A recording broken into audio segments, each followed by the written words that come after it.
Okay, so here it is. After almost a month of waiting, it's finally confirmed. The next Dead Rails update is dropping next week. I honestly can't wait, and I know some of you are probably just as excited as I am. I've been counting down the days, and it feels like it's taken forever, but the good news is that it's almost here. If you watched my last video, you'll remember that we got some leaks about what's coming. There's going to be class mastery, a completely revamped UI, and a brand new sprint bar. All things that will make the game feel fresher and more exciting. I get it though. It's been a whole month of waiting, and some of you might feel a bit underwhelmed by what's being teased. Other games are dropping entire events in a week, and here we are, getting mostly cosmetic changes. But hey, these are just the leaks, right? We don't know the full picture yet, and the devs might have something huge planned for us that they're keeping under wraps. So, don't get discouraged. This update could still bring some serious surprises. In fact, I've been going through the Dead Rails Discord, and I've found some cool concepts that could be added. These ideas could be exactly what we need to make the game even more fun. Let's break them down and see what we might be getting in the next update.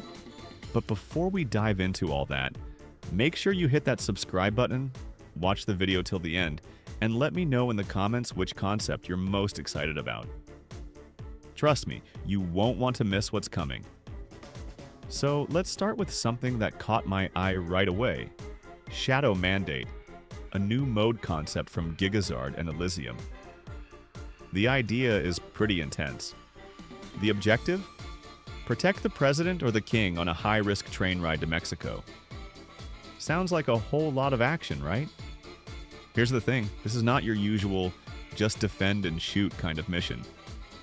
The VIP, either the president or the king, is selected based on the majority class, or randomly if there's a tie. And the best part? If you match the VIP's class, you get to spawn as a decoy to confuse the enemies. Pretty clever, huh? Now, the real VIP is inside a special car, either the marshal car for the president or the royal car for the king. These cars attach to the train as extra compartments, so the stakes are already high. The car is armored, but there are two doors that can be repaired if they break. Inside, there are two guards, martial soldiers or royal knights, and a lamp inside the car indicates where the VIP is. But if those doors break, things get chaotic. Enemies become stronger and faster and you lose the roof weapon. But don't worry, you can repair it and get that weapon back into action. And the enemies? Oh, they're no joke. Bandits, raiders, snipers, you name it. The enemies target the decoys first, but standing still increases the spawn rate of enemies. At night, you'll have to deal with stealthy enemies like werewolves and vampires. It really feels like every moment could turn into a fight for your life. And if the VIP gets executed, it's game over. For the president, that means a bullet to the head, and for the king, it's a sword strike.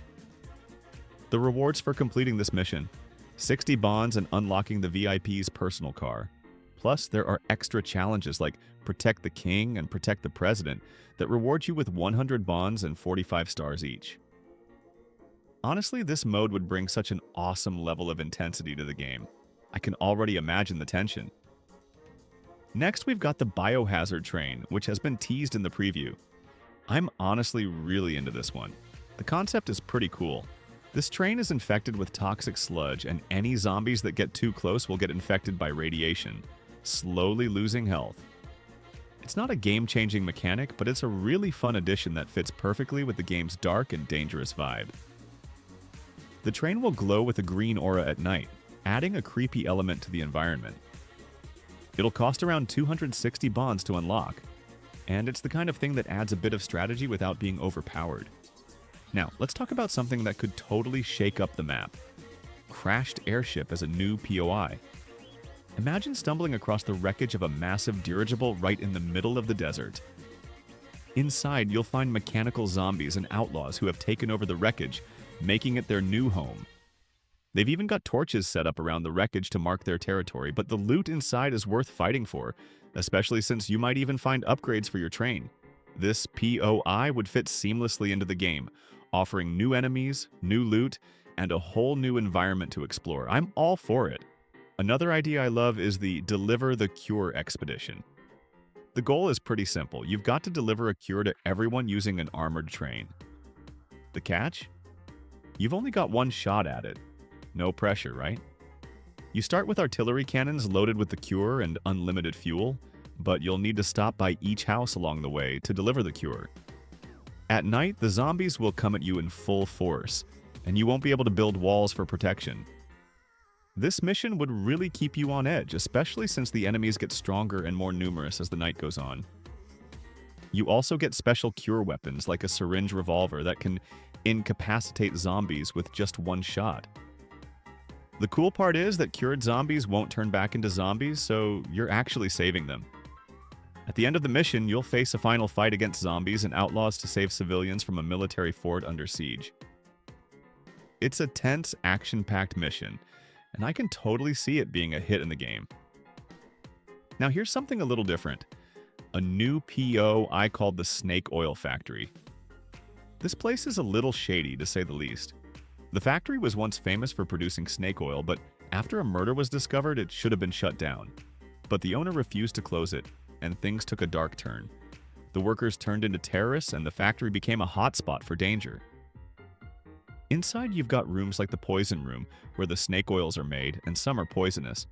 A vault room full of valuable loot, and a boss room where you'll face off against the snake oil boss. There are also zombies and outlaws to deal with, making this place a real challenge to clear. If you manage to make it through, you'll be rewarded with gold and silver bars, weapons, and bonds. This POI could bring a lot of excitement to the game, with a rich backstory and some serious loot waiting for anyone brave enough to explore it. And finally, let's talk about a prestige system. Some players have mentioned that the current badge rewards aren't really motivating them to complete challenges. That's where the prestige system comes in.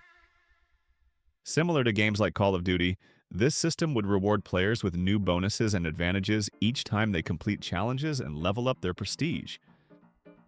This would give players an extra reason to grind and would make completing challenges feel more rewarding. It's a simple change, but it could add a lot of depth to the game. Now, let's talk about some new structures that could be added in the upcoming update. These will bring new places to explore and new opportunities for loot and action. One of these places could be a native village. It's a simple settlement with tents, but behind it there's a pet cemetery. Any corpse you leave there gets revived as your ally. It's a great way to get help without having to carry allies around. You'll also find useful items like arrows, bows, and totems here. Another idea is a watchtower, a tall wooden structure surrounded by barbed wire. On top, you can loot ammo, guns, tools like barbed wire, mines, and even bandages. But watch out. The fallen survivor is a tough enemy that guards this area, so it'll be a challenge to loot. Then there's the Traveling Circus, a series of wagons tied together where you can loot a few valuable items. But the real fun starts when you approach the cage. Inside, there's a zombie lion sleeping. Free it and you'll fight it as a mini-boss. After defeating it, you can grab the whip from the cage. It's a quirky and fun addition to the game. Lastly, a classic Western-style canteen could also be added. This could appear in towns or in the middle of the desert. Inside, you can find chairs, bottles, and maybe even ingots or bonds if you're lucky. Simple, but it's a useful stop for gathering supplies while exploring. And that's a wrap for today. These concepts are amazing, and they could totally take Dead Rails to the next level. We've got new modes, trains, POIs, and rewards that could make the game even more fun to play. I'm really excited to see what the devs actually decide to implement in the next update. Let me know what you think about these ideas in the comments, and as always, don't forget to like and subscribe for more updates on Dead Rails. Thanks for watching, and I'll catch you in the next one.